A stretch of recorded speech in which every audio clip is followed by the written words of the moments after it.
మన భారతీయ సనాతన సంస్కృతి సంప్రదాయాల్లో ఆచార వ్యవహారాల్లో నిద్రకు ప్రత్యేకమైన ప్రాధాన్యత చెప్పడం జరిగింది. పురాణాల పరంగా నిద్రించేటప్పుడు కొన్ని ముఖ్యమైన నియమాలు తప్పకుండా పాటించాలి. నిద్రించేటప్పుడు ఎటువంటి ముఖ్యమైన నియమాలు పాటించాలో నేటి శుభం లాభం అనే శీర్షికన పరిశీలిద్దాం. దేవీ భాగవతాన్ని ప్రమాణంగా తీసుకున్నట్లయితే దేవీ భాగవతం ప్రకారం ఎవరైతే ప్రతిరోజు కూడా బ్రాహ్మీ ముహూర్తంలో నిద్రలేస్తారో వాళ్ళకి జీవితంలో అద్భుతమైన విజయాలు కలుగుతాయని దేవీ భాగవతంలో చెప్పడం జరిగింది. అదేవిధంగా చాలామంది చీకటిగా ఉన్నటువంటి గదిలో నిద్రిస్తూ ఉంటారు. అయితే చీకటిగా ఉన్న గదిలో ఎట్టి పరిస్థితుల్లో నిద్రించరాదని పద్మపురాణంలో మనకు ప్రామాణికంగా చెప్పడం జరిగింది. కొద్దిగా అయినా సరే వెలుతురు ఉన్నటువంటి గదిలో మాత్రమే నిద్రించాలి. అలాగే నిద్రిస్తున్నటువంటి వారిని అకస్మాత్తుగా హఠాత్తుగా నిద్ర నుంచి లేపరాదని అత్రి స్మృతిలో మనకు చెప్పడం జరిగింది.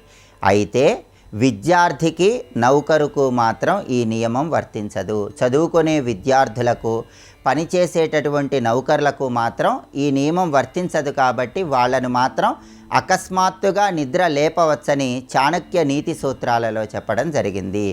అలాగే ఒంటరిగా నిర్మానుష్యంగా ఉన్నటువంటి ప్రదేశంలో ఎట్టి పరిస్థితుల్లో నిద్రించరాదు. విరిగిన మంచం మీద నిద్రించరాదని మహాభారతంలో చెప్పడం జరిగింది.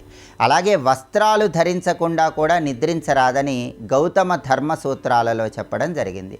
అలాగే చాలామంది నిద్రించే ముందు కాళ్ళు కడుక్కొని తడిపాదాలతో తెలియక నిద్రిస్తూ ఉంటారు. తడిపాదాలతో ఎట్టి పరిస్థితుల్లో నిద్రించరాదని అత్రి స్మృతిలో మనకు ప్రామాణికంగా చెప్పడం జరిగింది.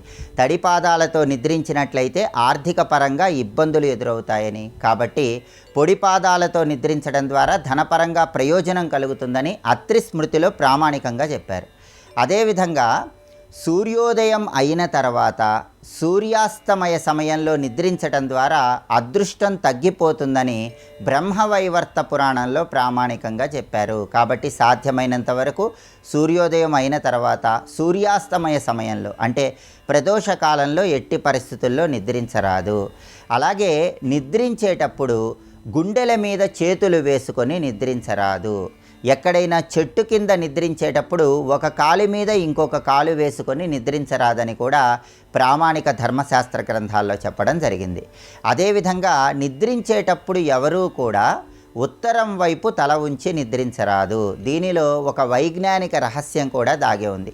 మానవ శరీరం విద్యుదయస్కాంత శక్తి క్షేత్రము. ఉత్తరం వైపు తలపెట్టి నిద్రించినట్లయితే ఉత్తర దక్షిణ ధ్రువాలను కలుపుతూ భూమి మీద ఒక అయస్కాంత మండలం ఉంటుంది. మన శరీరానికి ఉన్నటువంటి అయస్కాంత ఆవరణము, భూమి మీద ఉన్నటువంటి ఉత్తర దక్షిణ ధ్రువాలను కలుపుతూ ఉన్నటువంటి అయస్కాంత మండలము, ఈ రెండు కూడా సంఘర్షణకు లోనవుతాయి. దానివల్ల శరీరంలో రక్త ప్రసరణకు సంబంధించినటువంటి అనారోగ్య సమస్యలు ఏర్పడే సూచనలు ఉన్నాయని వైజ్ఞానిక పరంగా చెప్పడం జరిగింది. కాబట్టి ఆరోగ్యం బాగుండాలంటే ఎట్టి పరిస్థితుల్లో వైజ్ఞానిక పరంగా పురాణాల పరంగా ఉత్తర దిక్కు వైపు తలపెట్టి నిద్రించరాదు. అలాగే నిద్రించే ముందు అందరూ కూడా తప్పనిసరిగా ఎటువంటి దుస్వప్నాలు రాకుండా ఉండటానికి, సుఖ నిద్రను అందిపుచ్చుకోవటానికి ఒక ప్రత్యేకమైన శ్లోకం చదువుకోవాలని కూడా ధర్మశాస్త్ర గ్రంథాల్లో చెప్పారు. ఆ శ్లోకం ఏంటంటే రామం స్కందం హనుమంతం వైనతేయం వృకోదరం శయనేయ పఠేన్నిత్యం దుస్వప్న తస్య నశ్యతి. ఇది శ్లోకం. ఈ శ్లోకంలో ఉన్న అర్థాన్ని పరిశీలిస్తే నిద్రించే ముందు రాముడు, స్కందుడు అంటే సుబ్రహ్మణ్య స్వామి, హనుమంతం అంటే ఆంజనేయ స్వామి, వైనతేయం, వైనతేయం అంటే వినతాదేవి కుమారుడు అంటే గరుత్మంతుడిని, వృకోదరం, వృకోదరుడు అంటే పెద్ద ఉదరం కలిగినవాడు అంటే పాండవుల్లో భీమసేనుణ్ణి స్మరించుకోవాలి. ఈ ఐదుగురిని స్మరించుకున్నట్లయితే రామం స్కందం హనుమంతం వైనతేయం వృకోదరం శయనేయ పఠేన్నిత్యం దుస్వప్నస్తస్య నశ్యతి. దానివల్ల దుస్వప్నాలన్నీ కూడా తొలగిపోతాయి. సుఖనిద్రను అందిపుచ్చుకోవటానికి ఈ శ్లోకం విశేషంగా సహకరిస్తుంది. కాబట్టి పురాణాల ప్రకారం, ఋషిప్రోక్తం ప్రకారం నిద్రించే సమయంలో ఈ ముఖ్యమైన నియమాలను పాటిస్తూ నిద్రించడం ద్వారా సమస్త శుభ ఫలితాలను అందిపుచ్చుకోవచ్చు.